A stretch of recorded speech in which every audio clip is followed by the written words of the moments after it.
3ನೇ ತಾರೀಕು ವಾಲ್ಮೀಕಿ ಪುತ್ಥಳಿ ಅನಾವರಣ ಹಿನ್ನೆಲೆಯಲ್ಲಿ ಬಳ್ಳಾರಿಯಲ್ಲಿ ಜನಾರ್ದನ್ ರೆಡ್ಡಿ ಅವರ ಮನೆ ಮುಂದೆ ಬ್ಯಾನರ್ ವಿಚಾರವಾಗಿ ಎರಡು ಗುಂಪುಗಳ ನಡುವೆ ನಿನ್ನೆ ಗಲಾಟೆ ನಡೆದಿದೆ.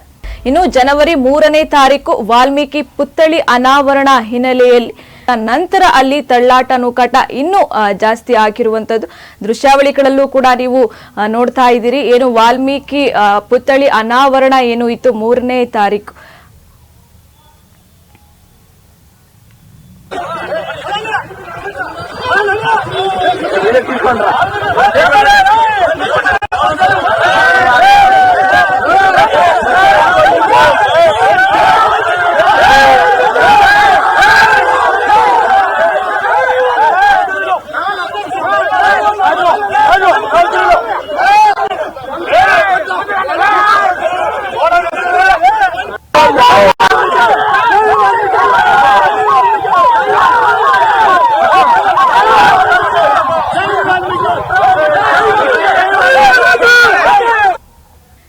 ನಿನ್ನೆ ನಾರಾ ಭರತ್ ರೆಡ್ಡಿ ಹಾಗೂ ಜನಾರ್ದನ್ ರೆಡ್ಡಿ ಬೆಂಬಲಿಗರ ನಡುವೆ ಬ್ಯಾನರ್ ಕಟ್ಟುವ ವಿಚಾರಕ್ಕೆ ಏನು ಸಂಘರ್ಷ ನಡೆದಿತ್ತು.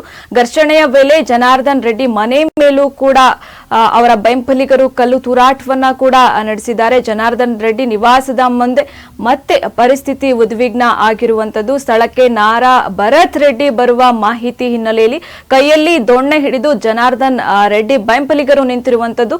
ಇನ್ನ ದೊಡ್ಡ ದೊಡ್ಡ ದೊಣ್ಣೆ ಹಿಡಿದು ಏನು ಜನಾರ್ದನ್ ರೆಡ್ಡಿಯ ಬೆಂಬಲಿಗರು ಅವರ ಮನೆ ಮುಂದೆ ಕೂಡ ನಿಂತಿದ್ದಾರೆ. ಪೊಲೀಸರು ಶಾಸಕರ ಬೆಂಬಲಿಗರ ನಡುವೆ ಏರ್ ಫೈರ್ ಅನ್ನ ಕೂಡ ಇಲ್ಲಿ ಮಾಡಲಾಗಿದೆ. ನಂತರ ನಾರಾ ಭರತ್ ರೆಡ್ಡಿ ಬೆಂಬಲಿಗರಿಂದ ಗಾಳಿಯಲ್ಲಿ ಗುಂಡನ್ನ ಕೂಡ ಹಾರಿಸಲಾಗಿದ್ದು ಪರಿಸ್ಥಿತಿ ನಿಭಾಯಿಸಲು 6 ಸುತ್ತಿನ ಗುಂಡನ್ನ ಪೊಲೀಸರು ಕೂಡ ಇಲ್ಲಿ ಹಾರಿಸಿರುವಂತದ್ದು. ಇನ್ನ ಬಳ್ಳಾರಿಯಲ್ಲಿ ಏನು ಪರಿಸ್ಥಿತಿ ಮಿತಿ ಮೀರಿರುವಂತದ್ದು ಎಲ್ಲ ಕಡೆ ಪೊಲೀಸರು ಈಗಾಗಲೇ ಏನು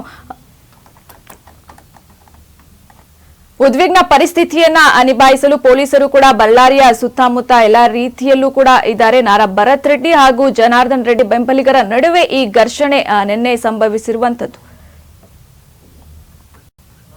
ಇನ್ನು 3ನೇ ತಾರೀಕು ವಾಲ್ಮೀಕಿ ಪುತ್ಥಳಿಯ ಅನಾವರಣ ಹಿನ್ನೆಲೆಯಲ್ಲಿ ಗಾಲಿ ಜನಾರ್ದನ್ ರೆಡ್ಡಿ ಅವರ ಮನೆ ಮುಂದೆ ಏನು ಒಂದಷ್ಟು ಬ್ಯಾನರ್ಗಳ ಅಳವಡಿಕೆಗೆ ಇಲ್ಲಿ ಎರಡು ಗುಂಪಿನ ನಡುವೆ ಸಂಘರ್ಷ ಶುರುವಾಗಿ ಒಬ್ಬ ವ್ಯಕ್ತಿಯ ಬಲಿಯನ್ನ ಕೂಡ ಇಲ್ಲಿ ಆಗಿರುವಂತದ್ದು.